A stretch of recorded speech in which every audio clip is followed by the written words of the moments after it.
अच्छा, बिस्मिल्लाहिर्रहमानिर्रहीम। Now come to the bacteria reproduction. Bacteria में रिप्रोडक्शन कैसे होती है? देखिए, नॉर्मली यूजुअली जो बैक्टीरिया में रिप्रोडक्शन है, वो एक्चुअली हमारे पास एसेक्सुअल मेथड के थ्रू होता है। और वो एसेक्सुअल मेथड जो होता है that is actually called as a through binary fission. अमूमन तौर पर बाइनरी फिशन के थ्रू होता है। और कुछ बैक्टीरिया जो होते हैं वो बडिंग के थ्रू भी रिप्रोडक्शन करते हैं। बाइनरी फिशन और बडिंग दोनों इसमें इन्वॉल्व है, लेकिन मोस्टली बाइनरी फिशन होता है। अच्छा, इसमें सेक्सुअल रिप्रोडक्शन भी होता है, लेकिन उस सेक्सुअल रिप्रोडक्शन जो है वो ट्रू सेंस में उसको कहते हैं जेनेटिक रिकम्बिनेशन। मतलब it is not sexual reproduction, because उसकी वजह ये है ना कि बैक्टीरिया जो होता है वो गेमीट्स प्रोड्यूस नहीं करता। और इसमें चूंकि इसमें गोनेड्स नहीं है, जब ये गेमेट्स प्रोड्यूस नहीं करता, गोनेड्स नहीं है, तो ये जो रिप्रोडक्शन है, ये प्रोसेस को जेनेटिक रिकम्बिनेशन कहते हैं। जेनेटिक रिकम्बिनेशन वो प्रोसेस है जिसमें डीएनए दो बैक्टीरिया के आपस में मिक्सड अप हो जाते हैं। डीएनए की मिक्सिंग होती है दो बैक्टीरिया की, या डीएनए की ट्रांसफ़र होती है एक से दूसरे में, तो वो दोनों डीएनए आपस में क्या होते हैं, मिक्स अप हो जाते हैं, तो उससे एक न्यू कंबाइंड डीएनए बन जाता है, तो उसको कहते हैं, this process is actually called as a genetic recombination. So सिर्फ इसमें क्या होता है, जेनेटिक रिकम्बिनेशन में डीएनए की क्या होती है, ट्रांसफ़र होती है, लेकिन गेमिट्स की जो होती है फ्यूजन नहीं होती। So that's why it is also called as a genetic recombination. So और it is also called as a misleadingly sexual reproduction. मतलब मिसलीडिंगली इसको सेक्सुअल रिप्रोडक्शन कहते हैं, लेकिन ये सेक्सुअल रिप्रोडक्शन है नहीं। नो फ्यूजन ऑफ गेमिट्स, ठीक है, because no gametes formation and no gonads. अच्छा, पहले हम आते हैं एसेक्सुअल रिप्रोडक्शन की तरफ। ये एसेक्सुअल रिप्रोडक्शन कैसे होता है? देखिए, ये बात याद रखिए, जो एसेक्सुअल रिप्रोडक्शन बैक्टीरिया में है वो हमारे पास थ्रू बाइनरी फिशन होता है। अच्छा, ये जो बाइनरी फिशन है, इसमें एक बैक्टीरियल सेल दो डॉटर बैक्टीरिया में डिवाइड हो जाते हैं कुछ स्पेसिफिक टाइम के बाद। बाइनरी फिशन जो होता है वो माइटोसिस से डिफरेंट है। उसकी वजह यह है कि माइटोसिस में स्पिंडल फाइबर्स बनते हैं माइक्रोट्यूब्यूल से, लेकिन चूंकि बैक्टीरिया में माइक्रोट्यूब्यूल क्या है, एब्सेंट है। सो इसलिए यहाँ स्पिंडल फॉर्मेशन जो है वो क्या है, वो एब्सेंट है। That's why they divide only by the process of binary fission. अच्छा, अब ये जो बाइनरी फिशन के थ्रू डिवाइड होता है तो कैसे तो है, देखिए, ये एक टिपिकल बैक्टीरियल सेल है। इसमें जो आउटर मोस्ट लेयर होता है वो सेल वॉल है, जिसके नीचे सेल मेम्ब्रेन है। अच्छा, ये इसका साइटोप्लाज्म है। इसके साइटोप्लाज्म में बैक्टीरियल क्रोमोसोम होता है, या जिसको बैक्टीरियल डीएनए कहते हैं, क्योंकि उसके क्रोमोसोम्स के साथ जो होते हैं वो अटैच नहीं होते, हिस्टोन्स प्रोटीन्स में नहीं होते। तो इसका सिंगल डीएनए जो होता है वो क्या कहलाता है, वो क्रोमोसोम्स कहलाता है। अच्छा, अब इसमें ये बात है कि पहले ऐसा होता है कि अंदर बैक्टीरियल सेल के अंदर क्रोमोसोम्स की रेप्लिकेशन स्टार्ट हो जाती है। मतलब ये कैसे रेप्लिकेट होता है, ये क्रोमोसोम या डीएनए, ये मिजोसोम्स के साथ अटैच हो जाता है, या सेल मेम्ब्रेन के साथ अटैच हो जाता है। They are attached with the, क्योंकि they are attach with the mesosome, या सेल मेम्ब्रेन का जो इन्वेजिनेशन है उसके साथ ये अटैच हो जाता है, और फिर इसकी रेप्लिकेशन स्टार्ट हो जाती है। ये इसकी रेप्लिकेशन मतलब ये प्रोसेस है। अच्छा, ये रेप्लिकेट क्यों होता है, मतलब उसके साथ अटैच होके, क्योंकि उसकी वजह ये है ना कि जो एंजाइम्स होते हैं डीएनए के रेप्लिकेशन के लिए, क्रोमोसोम की रेप्लिकेशन के लिए, वो मिजोसोम्स के साथ अटैच होते हैं, वहाँ होते हैं। साइटोप्लाज्म में इसके एंजाइम नहीं होते। जिस तरह डीएनए पॉलीमरेज एंजाइम डीएनए को रेप्लिकेट करता है, तो चूंकि वहाँ उसके एंजाइम होते हैं, तो वो वहाँ आके अटैच हो जाता है मिजोसोम के साथ। तो ये डीएनए जो होता है वो आहिस्ता आहिस्ता रेप्लिकेट होने लगता है।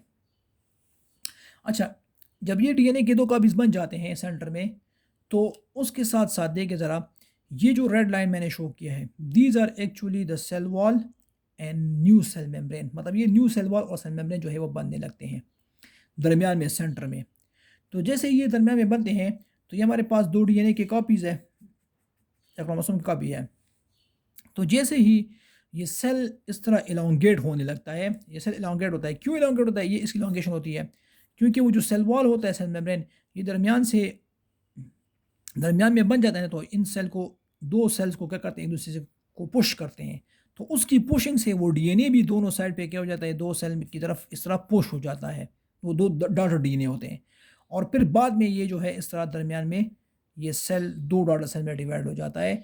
तो हमारे पास दो डॉटर सेल जो होते हैं वो बन जाते हैं। तो ये बात याद रखिए, हमारे पास जो बाइनरी फिशन होता है, इसमें जो पहला जो फॉर एग्जांपल सेल होता है, उसमें हमारे पास क्या होता है, उसमें जो पेरेंट बैक्टीरियल सेल है, पहले उसके डीएनए की रेप्लिकेशन होगी पहले फेज़ में।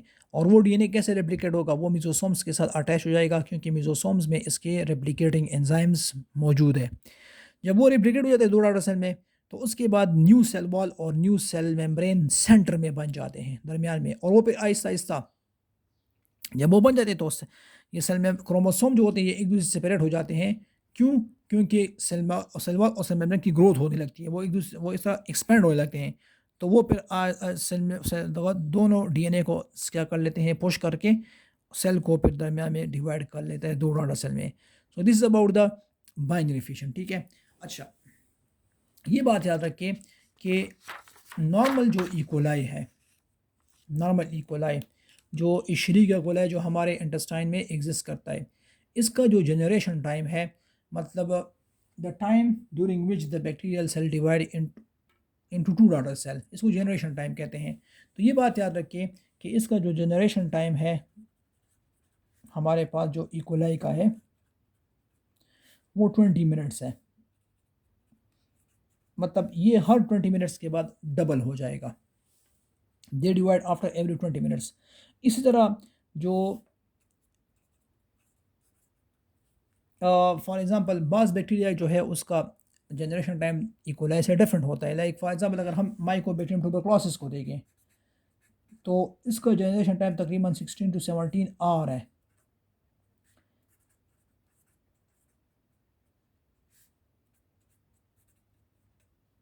तो ये हर 17 आवर के बाद दो डॉटर बैक्टीरिया में डिवाइड होता है।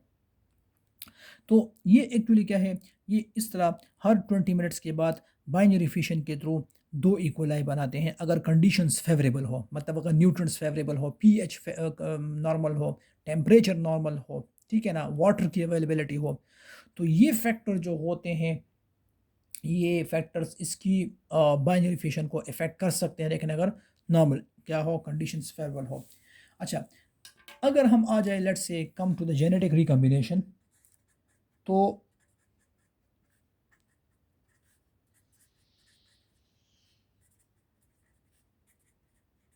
बैक्टीरिया में जो जेनेटिक रिकम्बिनेशन है कि हाउ इट ऑकर्स, तो जेनेटिक रिकम्बिनेशन हमारे पास बैक्टीरिया में नॉर्मली ये तीन मेथड्स के थ्रू होती है, मतलब जिसमें एक्सचेंज ऑफ डीएनए होता है। It occur through three methods. One is actually called as a transformation process. एक है ट्रांसफॉर्मेशन प्रिंसिपल। दूसरा जो मेथड है that is called as a transduction. एक ट्रांसडक्शन है और एक और प्रोसेस है, it is called as a conjugation method. मतलब ये तीन मेथड्स के थ्रू जो होती है बैक्टीरिया में जेनेटिक रिकम्बिनेशन होती है। अच्छा, ये जो ट्रांसफॉर्मेशन प्रोसेस है, ये वो प्रोसेस है जिसमें डीएनए जब एक बैक्टीरियम से दूसरे में ट्रांसफ़र होता है तो उसकी वजह से वो बैक्टीरिया जो होते हैं वो एक फॉर्म से दूसरे फॉर्म में चेंज हो जाते हैं। मतलब जब डीएनए एक बैक्टीरिया दूसरे से, मतलब जो डोनर होता है उससे जब रिसिपिएंट बैक्टीरिया डीएनए एब्जॉर्ब करता है तो वो रिसिपिएंट बैक्टीरिया दूसरे, मतलब एक दूसरे फॉर्म में चेंज हो जाएगा। ठीक है ना, that is called the transformation process. ठीक है।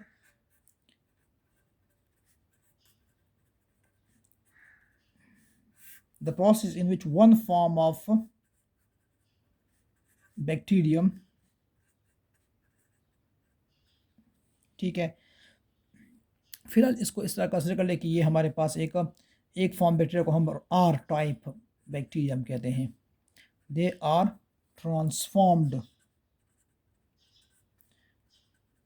या changed into another form which is actually called as the S type by the absorption of DNA। DNA के एब्जॉर्प्शन से एक फॉर्म से दूसरे फॉर्म में क्या हो जाती है, ये बैक्टीरिया आर टाइप से एस टाइप में क्या हो जाती है, ट्रांसफॉर्म हो जाती है। इसको कहते हैं ट्रांसफॉर्मेशन, या it is also called as a transformation principle. अच्छा, ये जो प्रोसेस है ये फॉर द फर्स्ट टाइम एक जर्मन साइंटिस्ट था, उसका नाम था एफ ग्रिफिथ, जिसको फ्रेडरिक ग्रिफिथ कहते हैं। इन्होंने ये एक्सपेरिमेंट परफॉर्म किया for the first time in 1928 में। ठीक है, इस एक्सपेरिमेंट का पर्पस ये था कि इसमें ये वैक्सीन प्रिपेयर करना चाहता था नमूनिया के ख़िलाफ़, मतलब वैक्सीन प्रिपेयर करना चाहता था नमूनिया के ख़िलाफ़, लेकिन he was not successful in preparing vaccine. लेकिन इस एक्सपेरिमेंट से इन्होंने ये मालूम किया कि बैक्टीरिया की ट्रांसफॉर्मेशन होती है एक फॉर्म से दूसरे फॉर्म में। अच्छा, इन्होंने इस एक्सपेरिमेंट में बैक्टीरिया को यूज़ किया, that is actually called as a streptococcus pneumoniae, या स्ट्रेप्टोकोकस बैक्टीरिया इस्तेमाल किया, स्ट्रेप्टोकोकस नमूनिया बैक्टीरिया, ये बैक्टीरिया इस्तेमाल किया। अच्छा, ये जो स्ट्रेप्टोकोकस बैक्टीरिया है ना, ये एक ऐसा बैक्टीरिया है, इसके दो स्ट्रेन्स होते हैं, दो सब टाइप्स होते हैं, दो स्ट्रेन्स होते हैं। एक स्ट्रेन जो होता है ना उसको कहते हैं R type, rough type. There are two form of streptococcus pneumoniae, one is called as R type, R mean rough type. दूसरा जो स्ट्रेन है उसको कहते हैं S type, R type and S type. अच्छा, आर टाइप बैक्टीरिया ऐसा है जिसमें ऐसा होता है कि इसकी जो, इसका अगर हम स्ट्रक्चर देख लें तो इसका जो फॉर एग्जांपल सेल वॉल है, this is the, for example इसके अंदर डीएनए मॉलिक्यूल है, इसके सेल वॉल के ऊपर कैप्सूल नहीं होता, दे आर नॉन कैप्सुलेटेड। हमने कैप्सूल के बारे में पढ़ा भी था, there is no capsule around their cell wall, तो इसलिए इसका जो सरफेस होता है वो रफ होता है, मतलब स्मूथ नहीं होता, no capsule on the body. S type जो होता है इसके सेल वॉल के ऊपर कैप्सूल होता है, मतलब this is the cell wall, this is the DNA molecule and they are covered by a capsule. तो it is that's why it is called as a smooth type, इसको smooth type capsule की वजह से कहते हैं। तो smooth is a capsulated bacteria streptococcus and R type is a non capsulated. ठीक है, अच्छा, ये स्मूथ टाइप चूंकि कैप्सूल इसके ऊपर होता है, और कैप्सूल जो होता है ये बैक्टीरिया को प्रोटेक्ट करता है अगेंस्ट एंटीबायोटिक, मतलब अगर एंटीबायोटिक इसके अंदर पेनिट्रेट नहीं हो सकते तो ये क्या होता है, ये रेजिस्टेंट होता है एंटीबायोटिक के ख़िलाफ़, तो ये आसानी से डिजीज़ भी काज कर सकता है। तो इसी वजह से इसको वायरुलेंट टाइप भी कहते हैं, मतलब वायरुलेंट जो इन्फेक्शन काज कर सकता है आसानी से। और जो आर टाइप है इसको नॉन वायरुलेंट टाइप कहते हैं, बिकॉज ये डिजीज़ काज करने से पहले ही बैक्टीरिया, हम इम्यून सिस्टम जो होता है होस्ट का, वो इस पर अटैक करके इसको ख़त्म कर लेगा। अब ग्रिफिथ ने क्या किया, ग्रिफिथ ने अपने एक्सपेरिमेंट में माइस को यूज़ किया, माइस को, और लेट्स से ये एक्सपेरिमेंट इन डिफरेंट स्टेप्स में परफॉर्म किया, the steps in his experiments.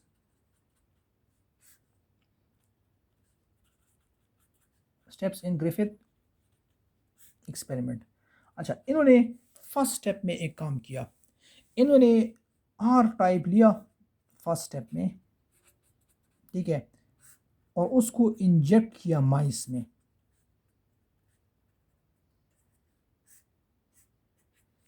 Are type को जब इंजेक्ट किया माइस में तो माइस जो है वो सरवाइव रहा। दूसरे स्टेप में मतलब चूंकि आर टाइप जो था वो नॉन वायलेंट था, ठीक है, दूसरे स्टेप में इन्होंने एस टाइप स्ट्रेप्टोकोकस लिया और उसको माइस में इंजेक्ट किया। दूसरे स्टेप में जब माइस में ये इंजेक्ट किया तो माइस की डेथ काज हो गई, the mice they die because of pneumonia, pneumonia की वजह से उसकी डेथ काज हो गई। तीसरे स्टेप में इन्होंने एक काम किया, इन्होंने एस टाइप को हीट या केमिकल के थ्रू किल किया है, एस टाइप बैक्टीरिया को हीट या केमिकल के थ्रू किल किया और उसको किल्ड करने के बाद माइस में इंजेक्ट किया, उसको नाम दे दिया heat killed S type. Now he obtained heat killed S type और इंजेक्ट किया माइस में, ठीक है। अब जब heat killed S type inject किया तो इस दौरान माइस जो था वो सरवाइव रहा, क्योंकि वो जो हीट किल एस टाइप था वो इनएक्टिव हो गया, that was not unable to cause a disease. मतलब अगर ये इंजेक्ट भी कर ले तो उसमें चूंकि इनएक्टिविटी आ गई तो वो डिजीज़ काज करने के काबिल नहीं रहा। फिर फोर्थ स्टेप में इन्होंने एक इंटरेस्टिंग एक्सपेरिमेंट परफॉर्म किया। ऐसा किया कि हीट किल एस टाइप और आर टाइप इसको मिक्स करके इंजेक्ट किया गया। ये जो थर्ड स्टेप और फर्स्ट स्टेप है इसको मिक्स करके इंजेक्ट किया गया। क्या किया गया, he heat killed S type plus R type. They were injected combinedly. जब इसको इंजेक्ट किया गया, ठीक है, तो इसमें रिजल्ट कैसा आना चाहिए, चूंकि देखिए रिजल्ट ऐसा आना चाहिए कि फर्स्ट स्टेप में अगर आर टाइप को इंजेक्ट किया तो माइस सर्वाइव रहा, थर्ड स्टेप में माइस को के अंदर जब इंजेक्ट किया तो माइस सर्वाइव रहा। चाहिए कि ये सर्वाइव रहे, लेकिन इससे डेथ काज हो गई माइस की, ठीक है, डेथ काज हो गई। अब ग्रिफिथ जो था वो थोड़ा सा इस स्टेप से हैरान हो गया, क्योंकि जब इन दोनों को इंडिविजुअली अलग अलग आर टाइप और एस टाइप को इंजेक्ट किया गया, हीट किल एस टाइप को, तो उसकी वजह से माइस पर कोई इफेक्ट नहीं हुआ, माइस सर्वाइव रहा। लेकिन जब दोनों को मिक्स करके इंजेक्ट किया गया तो माइस की डेथ काज हो गई, ठीक है। अब ये जो डेड माइस था फोर्थ स्टेप वाला, इसको जब लिया और इसके ब्लड के अंदर इसकी ऑटोप्सी की, मतलब इसका पोस्टमार्टम किया, तो ऑटोप्सी के बाद ग्रिफिथ ने इस डेड माइस से के ब्लड से live S type bacteria isolate किया, रिकवर्ड किया। हालांकि इन्होंने लाइव एस टाइप इंजेक्ट ही नहीं किया था, मतलब Griffith recovered live S type from the blood of dead mice. Griffith ने यह बताया, इस रिजल्ट से ये बताया कि प्रॉबेबली कुछ सब्सटेंस ने इस आर टाइप को, मतलब देखिए जब heat S type R type को इंजेक्ट किया गया ना, तो प्रॉबेबली कुछ सब्सटेंस ने इस आर टाइप को क्या किया, ट्रांसफॉर्म किया एस टाइप में, कुछ सब्सटेंस ने। लेकिन ग्रिफिथ को उस सब्सटेंस का पता नहीं था कि ये आर टाइप किस तरह एस टाइप में ट्रांसफॉर्म हो गया। फिर यही एक्सपेरिमेंट दोबारा 1944 में रिपीट किया गया, एवेरी मैकलाइड और मैकॉर्टी ने।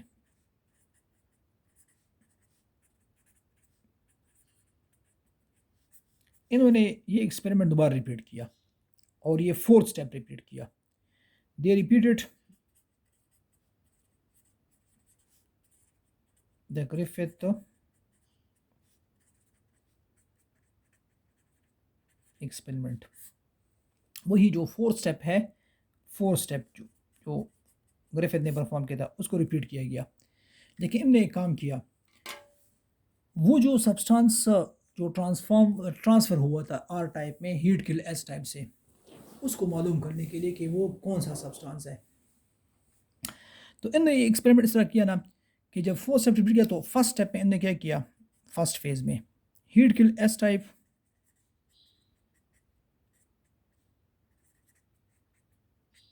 ठीक है, और आर टाइप।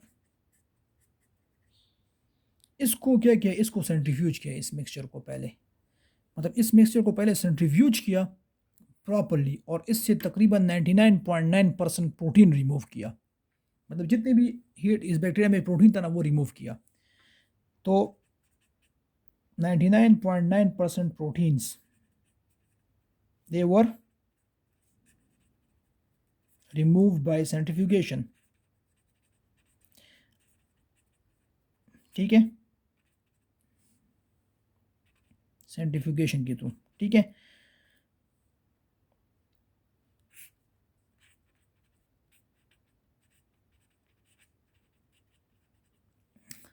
और फिर उसके बाद इस मिक्सचर को इंजेक्ट किया। After that the mixture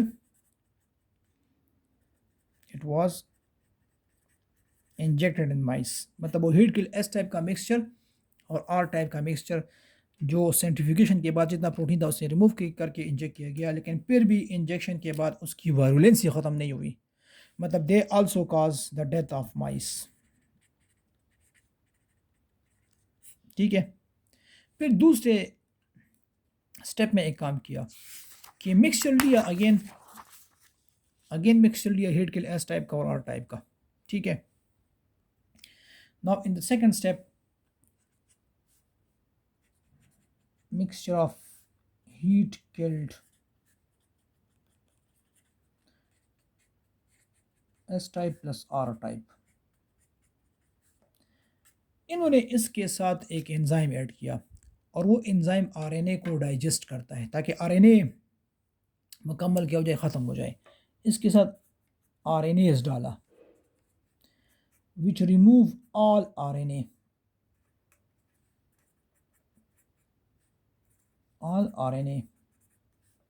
and then injected, लेकिन फिर भी इसकी वायलेंसी ख़त्म नहीं हुई और डेथ हो गई दोबारा, मतलब आरएनए को रिमूव करने के बाद भी इसकी वायलेंसी ख़त्म नहीं होगी, ख़त्म नहीं हुई। फिर थर्ड स्टेप में हमने क्या किया, अगेन मिक्सचर लिया, वही मिक्स लिया, mixture of heat killed S type plus R type. इस दफ़ा इनने, क्योंकि हमारे पास प्रोटीन भी रिमूव हुआ, आरएनए भी रिमूव हुआ, लेकिन डीएनए बच गया, तो इनने डीएनए को रिमूव करने के लिए एंजाइम डाला जिस तरह न्यूक्लियस जिसको कहते हैं, या डीएनए जिस तरह डाला, डीएनए को रिमूव करने के लिए एंजाइम डाला टू रिमूव ऑल डीएनए। इसकी वायलेंसी फिर ख़त्म हो गई, मतलब जब इसको बाद में इसको जब डीएनए को रिमूव करने के बाद इस मिक्सचर से डीएनए मूव गया और उसको इंजेक्ट किया गया, तो माइस जो था वो इस दौरान सर्वाइव रहा। इसका मतलब यह है कि जो मिक्सचर होता है ना, जो हीट किल एस टाइप से डीएनए, मतलब जो हीट किल एस टाइप है, फॉर एग्जांपल हमारे पास ये एक बैक्टीरिया है, हीट किल्ड एस टाइप है, ठीक है, and this is called as a R type, ठीक है। इससे डीएनए इन्होंने, क्योंकि जब इसको हीट की जगह किल किया गया तो इससे डीएनए के पीसेस जो है वो इस एनवायरनमेंट में क्या हो गए, रिमूव हो गए, रिलीज हो गए, तो वो डीएनए इसके अंदर ट्रांसफ़र हो गया, इसने एब्जॉर्ब किया, और वो डीएनए के जीन जो है, डीएनए में जो कैप्सूल के जीन्स है वो एक्टिव हो गए और इसके ऊपर कैप्सूल बनाए, ठीक है ना। So it was, this was the DNA pieces of heat killed S type, so it transformed this R type into live S type। वो एक्चुअली लाइव एस टाइप में, R type live S type में transform हो गया। This is called as a transformation principle. तो actually Griffith ने जो blood से जो लाइव एस टाइप रिकवर किया था, तो वो एक्चुअली आर टाइप जो था वो live R type S type में ट्रांसफॉर्म हो गया। So this is called as a transformation experiment in which one form of bacterium, देखिए वन फॉर्म कौन सा है, आर टाइप है, वो लाइव एस टाइप में ट्रांसफॉर्म हो गया। कैसे ट्रांसफॉर्म हो गया? इसने एब्जॉर्ब किया डीएनए किससे? हीट के लिए एस टाइप से। This is called as a transformation principle. ठीक है, नेक्स्ट वीडियो में फिर हम डिस्कस करेंगे कंजुगेशन और ट्रांसडक्शन।